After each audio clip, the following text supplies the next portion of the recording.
I'd like to introduce our next reader, whose name is Bushraa Choudhury. Bushraa, who most recently attended Erie Community College, is an artist and a writer at the Just Buffalo Literary Center who loves to incorporate her poetry and artworks together.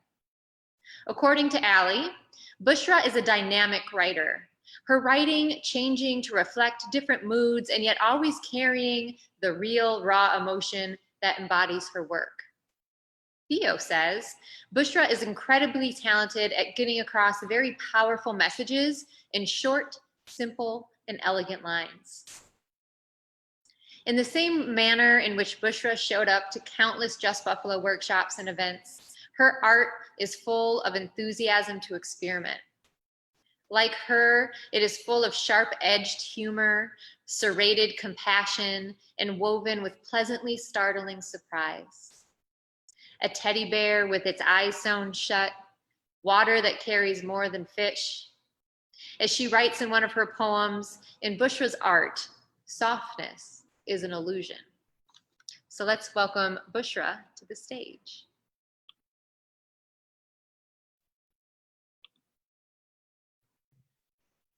Thank you, Robin.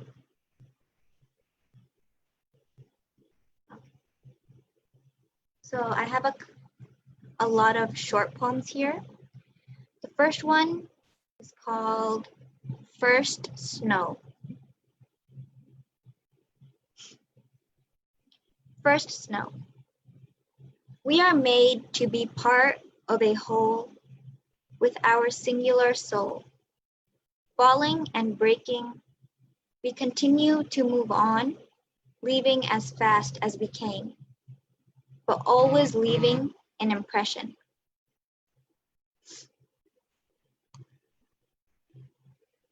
The next one is called Trapped Voice. Over the years, my words faced uncertainty and remained choking in my throat. I've tried plenty of times to ombre them from deep blue to soft pink, only to realize the softness is an illusion. Throwing them away only leads to stress, and I found silence was not the answer. But the trembling voice inside was still afraid a whiff of failure might follow. Drip tears would not blink away what my soul needed to say. And regret still had time before it is written on me. I can still see the old inside. It'll only get better when I learn to speak.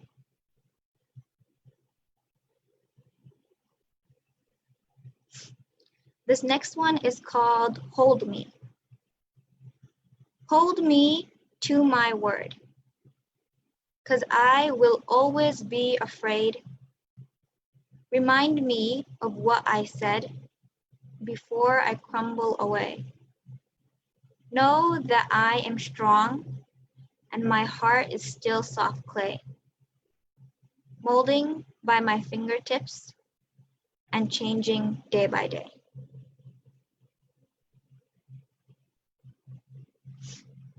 The next one is called The Only Strength She Can Give. These hands concealing our eyes, our ears, the pain remains. They're raised in the air praying, please help us. Catching fountain of tears, wiping the face, shaking in fear. Comforted by the warmth of a mother's hand, wrapped around our own and whispering to God, relieve us from this tragedy, and blows on our hands, the only strength she can give.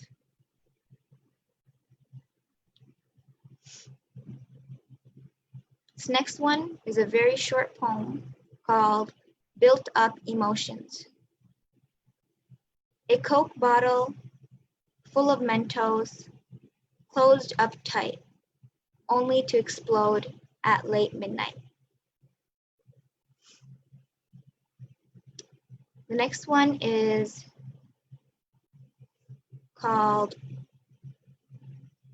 Next one was read at Birchfield Open Waters. The water carries more than fishes.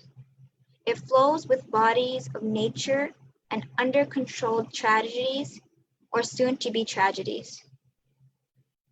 Built from insincerity. Who would have thought hell would place itself closer to us in the most unique way on water, reminding us of the problem we made.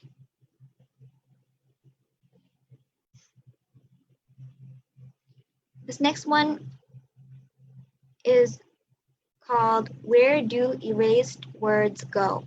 The word of thought misplaced on a surface, removed with lengths of strokes by texture, has become one with the soul piece.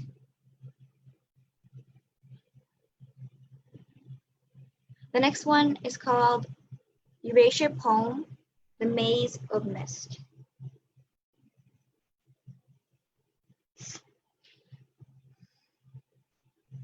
The maze of mist came so peculiar as plainly, and remained with despair. The earth resumed a cry.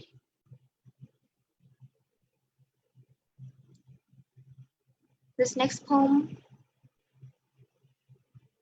is called Justice.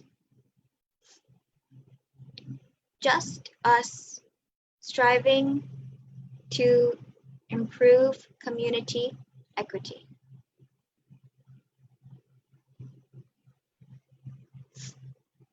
The next poem is called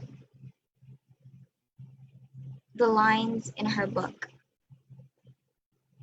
The lines in her book twisted like her tangled curly hair.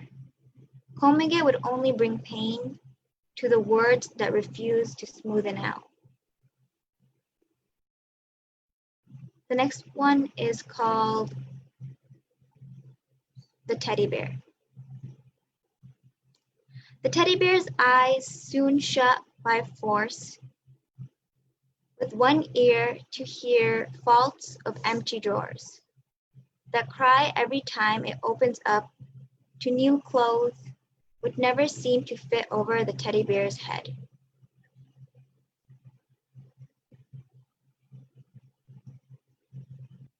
And lastly,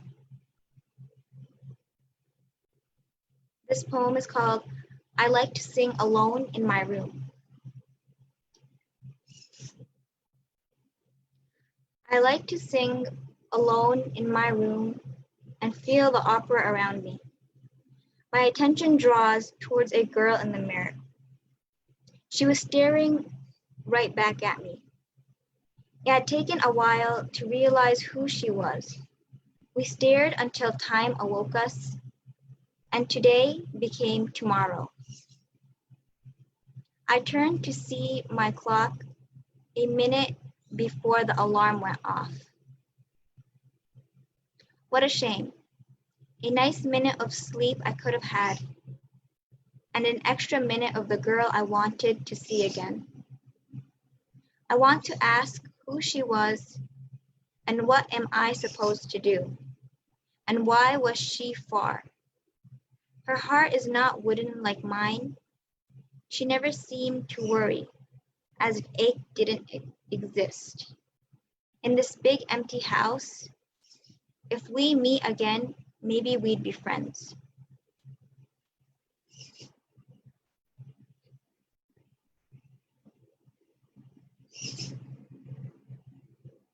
That was the last poem, but before I go, I had 3 single line poems that are individual. I will read them. They are all untitled. The first one is, We carry stress in our tears. The second one is, Solitude as beauty. And the last one, If we could breathe underwater, would we care for it more?